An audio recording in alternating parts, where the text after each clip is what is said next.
Yes. Hello? Yes, this is Jackie speaking. Hi, my name is Tony, and this is Every Frame a Painting. Some filmmakers can do action, others can do comedy, but for 40 years, the master of combining them has been Jackie Chan. These days, there's a lot of movies that combine funny scenes with fight scenes. But even when the movie's good, the comedy and action seem to be two different directors and two different styles. And that's why Jackie's so interesting. In his style, action is comedy, and his work shows that the same filmmaking principles apply, whether you're trying to be funny or kick ass. So let's dive in. If you'd like to see the names of the films as I'm talking, press the CC button below. Ready? Let's go. So, how does Jackie create action that is also funny? First off, he gives himself a disadvantage. No matter what film, Jackie always starts beneath his opponents. He has no shoes, he's handcuffed, he has a bomb in his mouth. From this point, he has to fight his way back to the top. Each action creates a logical reaction. And by following the logic, we get a joke. In movies, this comedic style goes back to the silent clowns like Chaplin, Lloyd, and Keaton. But I think Jackie has distilled it down to one line of dialogue. Please! I said I don't want trouble! Because he's the underdog, Jackie has to get creative, which brings us to point number 2. He uses anything around him.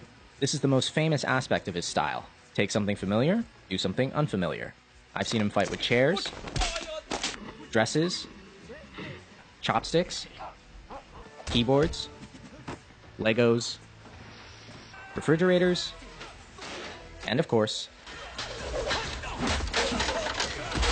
not only does this make each fight organic and grounded, it also gives us jokes that couldn't happen anywhere else. Number 3, Jackie likes clarity.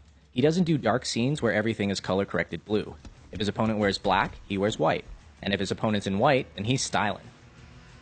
His framing is so clear that in every shot, he's setting up the next bit of action. Here, even though we're watching the stuntman, 2/3 of the frame is the staircase. A few seconds later, we see why.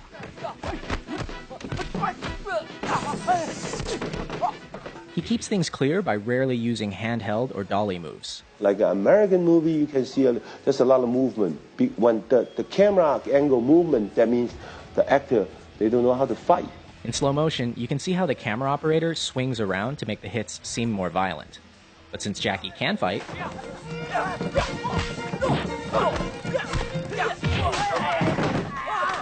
I never move my camera. Always steady, wide angle. Let him see I jumping down, I do the flip, I do the fall.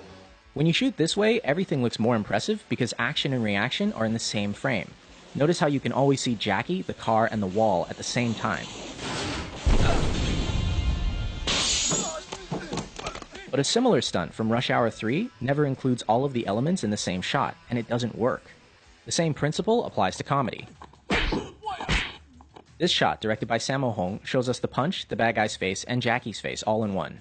Now check out the same gag in Shanghai Noon. Here, action and reaction are separate shots. It kinda works, but not nearly as well. Why don't more directors do this? Because of number 5. They don't have enough time. Jackie is a perfectionist, willing to do as many takes as necessary to get it right. And in Hong Kong, he's supported by the studio, which gives him months to shoot a fight. And the most difficult thing is when I throw the fan and coming back, more than 120 tick. Those kind of scenes, oh, Jackie, good. It's not good. You can do it. Except, do you have the patience or not? When I rewatch his work, these little things are the ones I'm most impressed by. He doesn't need to do them and they eat into his budget, but he still does them because he wants to. And it's that going above and beyond that I respect and admire. But in America, they don't allow you to do that, because the money just poof. And his American work is missing something else.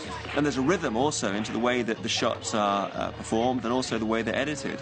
And Jackie said something very interesting that, that the audience don't know the rhythm's there until it's not there. Jackie's fight scenes have a distinct musical rhythm, a timing he works out on set with the performers. Ready, action! Stay where you are! Stay where you are, don't chase me!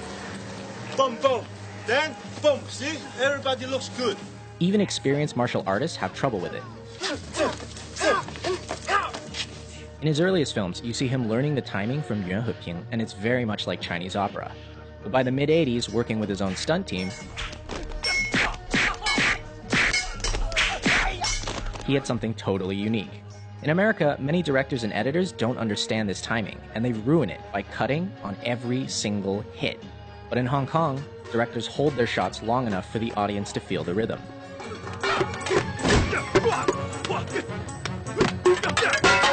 The most important part is editing. And most of the directors, they don't know how to editing. Even the stunt coordinator, they don't know how to editing. Hong Kong directors like JACKEI and Sammo cut a particular way. In the first shot, you hit your opponent in the wide. In the second shot, you get a nice close-up. But when you cut the shots together, you don't match continuity. At the end of shot 1, the elbow is here. At the beginning of shot 2, it's all the way back here. These 3 frames are for the audience's eyes to register the new shot, and they make all the difference. I'm start from here, here. But 2 shots combined, this is zone. That's the power. In other words, show it twice, and the audience's mind will make it one hit that's stronger. By contrast, modern American editing doesn't show the hit at all. At the end of shot 1, the leg is here. At the beginning of shot 2, it's in the same place, going backwards. But because they cut at the exact frame of the hit, it doesn't feel like a hit. A lot of people think this is because of the PG-13 rating, but even R-rated films do this now. It looks like a bunch of people flailing around, instead of a bunch of people getting hurt.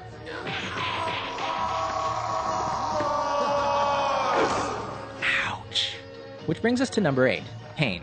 Unlike a lot of action stars who try to look invincible, Jackie gets hurt. A lot. Half the fun of his work is that not only are the stunts impressive,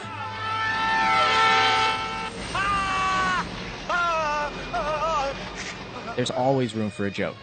Pain humanizes him, because no matter how skilled he is,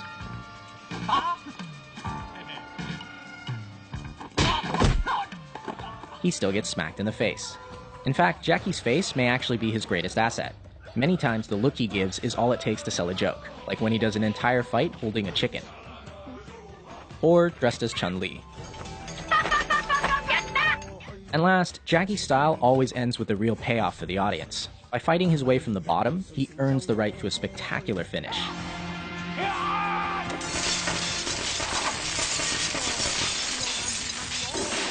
He doesn't win because he's a better fighter, he wins because he doesn't give up. This relentlessness makes many of his finales really impressive and really funny. And it's in direct contrast to a lot of his American work, where bad guys are defeated because someone shoots them.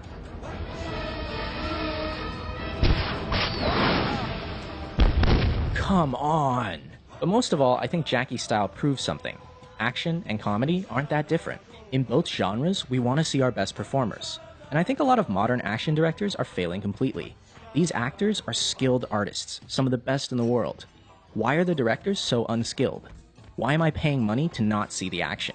Whatever you do the best you can, because the film live forever. No, because you know that they're raining and the actor don't have time. I said, would you go to every theater to tell the audience? No, the audience see on the theater, good movie, bad movie, that's all. Exactly. This work will last. And on that note, I leave you with the greatest death scene in film history.